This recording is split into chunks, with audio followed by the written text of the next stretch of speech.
നമസ്കാരം. വിവിധ ആവശ്യങ്ങൾക്കായി പൊതുജനങ്ങൾ ഏറ്റവും കൂടുതൽ ബന്ധപ്പെടുന്ന വകുപ്പാണ് സംസ്ഥാനത്തെ റവന്യൂ വകുപ്പ്. വകുപ്പിൽ നിന്നും ലഭിക്കുന്ന സേവനങ്ങൾ സംബന്ധിച്ചും അതിന്റെ രേഖകൾ സമർപ്പിക്കുന്നത് സംബന്ധിച്ചും പൊതുജനങ്ങൾക്ക് ധാരാളം വിഷമതകൾ ഉണ്ടാകാറുണ്ട്. അതിനു പരിഹാരമായി വകുപ്പിന്റെ മീഡിയ വിഭാഗമായ റവന്യൂ ഇൻഫർമേഷൻ ബ്യൂറോയുടെ യൂട്യൂബ് ചാനൽ ആരംഭിച്ചിട്ടുണ്ട്. സർക്കാരിന്റെ ക്ഷേമ പദ്ധതികളെ സംബന്ധിച്ച അറിയിപ്പുകളും വീഡിയോ രൂപത്തിൽ വളരെ ലളിതമായി ഈ ചാനൽ വഴി ലഭിക്കുന്നതാണ്.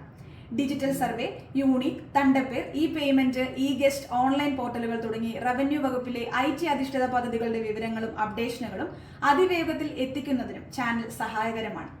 ജില്ലകളിലെ ഓരോ ദിവസത്തെ ക്യാമ്പയിൻ പൂർത്തിയാക്കി 23-ന് തിരുവനന്തപുരത്ത് അവസാനിക്കുമ്പോൾ 1,00,000-ലധികം പേരെ ചാനലിന്റെ വരിക്കാരാക്കി ഫെബ്രുവരി 24-ന് കൊല്ലം ജില്ലയിൽ വെച്ച് നടക്കുന്ന സംസ്ഥാന റവന്യൂ ദിനാഘോഷ ചടങ്ങിൽ ബഹുമാനപ്പെട്ട കേരള മുഖ്യമന്ത്രി ശ്രീ പിണറായി വിജയൻ അതിന്റെ പ്രകാശനം നിർവഹിക്കുന്നതാണ്. കൊല്ലം ജില്ലയുടെ ക്യാമ്പയിൻ ദിനം ഫെബ്രുവരി 22-ആണ്. ജില്ലയിലെ പൊതുജനങ്ങളും വിവിധ സർക്കാർ വകുപ്പുകളിലെ ജീവനക്കാരും അന്നേ ദിവസം തന്നെ റവന്യൂ ഇൻഫർമേഷൻ ബ്യൂറോയുടെ യൂട്യൂബ് ചാനൽ സബ്സ്ക്രൈബ് ചെയ്ത് വകുപ്പിന്റെ ജനോപകാരപ്രദമായ നടപടികൾ പങ്കാളികളാണെന്നും കൊല്ലം ജില്ലയ്ക്ക് അഭിമാനകരമായ സബ്സ്ക്രിപ്ഷൻ നേടുന്നതിന് സഹായകരമായി പ്രവർത്തിക്കണമെന്നും അഭ്യർത്ഥിക്കുന്നു.